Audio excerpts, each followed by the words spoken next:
नमस्ते।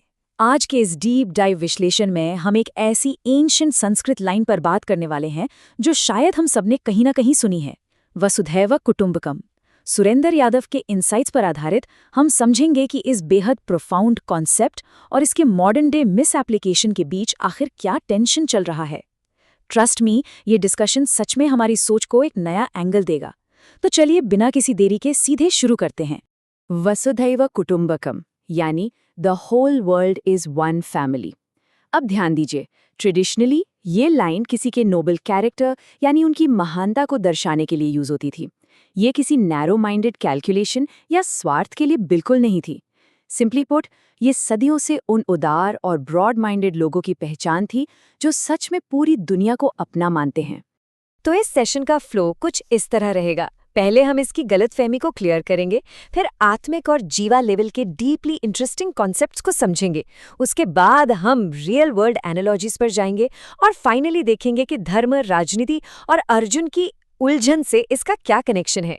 सेक्शन 1 वसुधैव कुटुंबकम की मिसअंडरस्टैंडिंग यानी एक खूबसूरत विचार को आज कैसे गलत तरीके से पेश किया जा रहा है। आजकल ना इस एंशिएंट फ्रेज को इसके राइट कॉन्टेक्स्ट से बिल्कुल बाहर निकाल लिया गया है।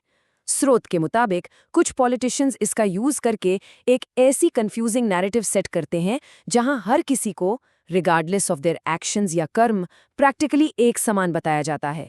इसे आप फोर्स्ड इक्वालिटी कह सकते हैं।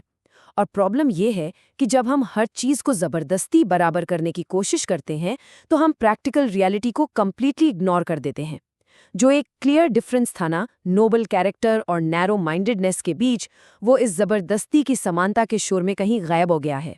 मूविंग ऑन टू सेक्शन 2, आत्मिक वर्सेस जीवा लेवल्स। ये वो फाउंडेशन है जो फिलॉसफी की इस पूरे कंफ्यूजन को दूर करती है। देखिए, रियलिटी को समझने के 2 डिस्टिंक्ट लेवल्स हैं। पहला है आत्मिक लेवल, यानी वो स्पिरिचुअल वननेस जहां लिटरली हर एक प्राणी उस एक गॉड का ही मैनिफेस्टेशन है। लेकिन दूसरा लेवल है जीवा लेवल, जो हमारी day to day worldly reality है। यहाँ फंक्शनल डिफरेंसेस, गुण और कर्म अप्लाई होते हैं। मतलब स्पिरिचुअल लेवल पर बेशक सब इक्वल हैं, पर वर्ल्डली जीवा लेवल पर सबके कर्म, ड्यूटीज और नेचर एकदम अलग होते हैं। अब आते हैं सेक्शन 3 पर, 3 एनालॉजीज ऑफ एग्जिस्टेंस। चलिए इस डीप कॉन्सेप्ट को स्रोत में दी गई कुछ रियल वर्ल्ड मेटाफर्स से क्लियरली समझते हैं। इस डिवीजन को समझना बहुत आसान है। एक तरफ है स्पिरिचुअल सोर्स यानी आत्मिक लेवल और दूसरी तरफ है मैनिफेस्टेशन यानी जीवा लेवल। चाहे वो ईश्वर हो जो शेर और हिरन दोनों में है, या वो बिजली जो हीटर और एसी दोनों को पावर करती है, या फिर बेस गोल्ड जिससे अलग अलग डिजाइन्स की गहने बनते हैं। इन सब में एक चीज बिल्कुल कॉमन है कि सोर्स स्ट्रिक्टली सेम है, लेकिन वर्ल्डली लेवल पर आते ही उनके फॉर्म्स और फंक्शंस पूरी तरह बदल जाते हैं। फर्स्ट एनालॉजी लेते हैं शेर और हिरन की। आत्मिक लेवल पर देखें तो शेर और हिरन दोनों में उसी एक डिवाइन सोर्स का अंश है। दोनों स्पिरिचुअली कंप्लीटली सेम है। लेकिन सोचिए इस बारे में, क्या जीवा लेवल पर एक शेर किसी हिरन को नेचुरली प्यार करता है? Absolutely not. जीवा लेवल पर एक का इंस्टिंक्ट शिकार करना है और दूसरे को अपनी जान बचाने के लिए भागना ही होगा। उनके फंक्शंस एक दूसरे के बिल्कुल ऑपोजिट हैं। अगर रियल वर्ल्ड में हम इन दोनों को फोर्स्ड इक्वालिटी दे दें तो नेचर का बेसिक बैलेंस ही बिगड़ जाएगा। सेकंड एनालॉजी है इलेक्ट्रिसिटी की। यूनिवर्सल इलेक्ट्रिसिटी हीटर और एसी दोनों को चलाती है, राइट?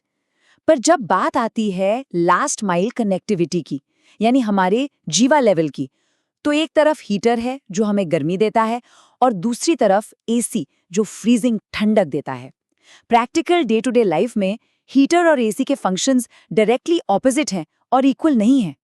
गर्मी में एसी किसी भी हाल में हीटर का काम नहीं कर सकता। और थर्ड एनालॉजी है गोल्ड ऑर्नामेंट्स की। स्पिरिचुअली स्पीकिंग यानी आत्मिक लेवल पर सभी गहने एक ही बेस मटेरियल सोने से बने हैं। It's all just gold at the end of the day. But जीवा लेवल पर एक पहनी हुई अंगूठी का फंक्शन गले के हार जैसा नहीं हो सकता। मटेरियल बिल्कुल सेम होने के बावजूद इस प्रैक्टिकल वर्ल्ड में उनकी यूटिलिटी और उनकी पहचान बिल्कुल अलग होती है।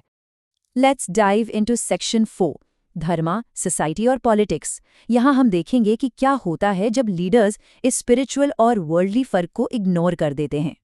धर्मा सिंपली पुट राइचियसनेस और ड्यूटी है, और अधर्मा वो है अनराइचियसनेस या पाप। जीवा लेवल पर इन दोनों के बीच क्लियरली डिस्टिंग्विश करना एक स्टेबल सोसाइटी चलाने के लिए एब्सोल्युटली क्रूशियल है।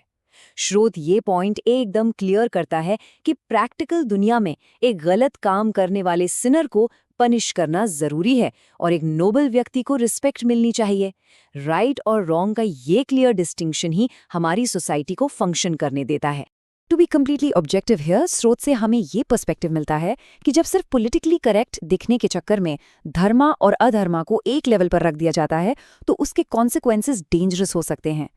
सिर्फ एक फॉल्स सेंस ऑफ इक्वालिटी बनाने के लिए या अपीजमेंट के लिए बैड एक्टर्स के एक्शंस को इग्नोर कर दिया जाता है, और यही रीजन है स्रोत के अनुसार कि ऐसी फोर्स्ड इक्वालिटी एक नेशन को ट्रू विश्व गुरु बनने से क्लियरली रोकती है। जीवा लेवल पर नैतिकता और जस्टिस को कॉम्प्रोमाइज नहीं किया जा सकता। This brings us to Section 5, Arjuna's Ultimate Dilemma.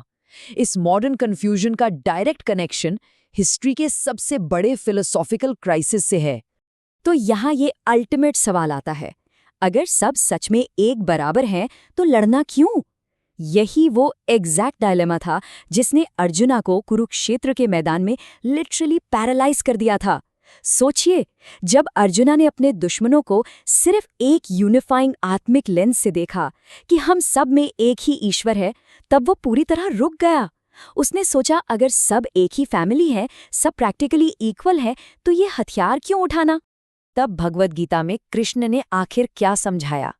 उन्होंने कंप्लीटली क्लियर किया कि हाँ, आत्मिक लेवल पर सब सोल्स कनेक्टेड हैं और एक हैं, लेकिन राइट नाउ एक वॉरियर के रूप में अर्जुना जीवा लेवल पर है, और उस जीवा लेवल पर उसका अल्टीमेट धर्म अधर्म के खिलाफ खड़ा होना है। अगर हम इन दोनों डिस्टिंक्ट लेवल्स को आपस में मिक्स कर देंगे ना, तो गेस व्हाट, हम सब प्रैक्टिकली अर्जुन की उसी इनिशियल कंफ्यूजन में वापस फंस जाएंगे। बिफोर वी रैप अप, एक प्रोवोकेटिव सवाल छोड़ता हूँ आपके सोचने के लिए। क्या आज के मॉडर्न नैरेटिव्स एक सुपरफिशियल बैलेंस फोर्स करने के चक्कर में हमें डेली प्रैक्टिकल ट्रूथ से कंप्लीटली अंधा कर रहे हैं? ये एक्सप्लेनर हमारे लिए एक चैलेंज है कि अगली बार जब आप ऐसी नैरेटिव सुने तो इन दो डिस्टिंक्ट लेवल्स को, इस आत्मिक और जीवा लेवल के लॉजिक को जरूर रिप्लाई करें। यही रियल और प्रैक्टिकल सच्चाई को देखने का सही तरीका है। आज के इस डीप डाइव विश्लेषण में बस इतना ही। सुरेंद्र यादव की इस आई ओपनिंग इनसाइट और स्रोत को हम जेन्युइनली एक्नॉलेज करते हैं। आशा है कि इस चर्चा ने उन कॉम्प्लेक्स फिलोसॉफिकल ड्युअलिटीज को एकदम क्लियर कर दिया होगा और वर्ल्डली रियलिटी को देखने का एक पावरफुल लेंस दिया होगा। हमेशा ऐसे ही अपनी क्यूरियोसिटी बनाए रखें। इस सफर में हमारे साथ जुड़ने के लिए बहुत बहुत धन्यवाद।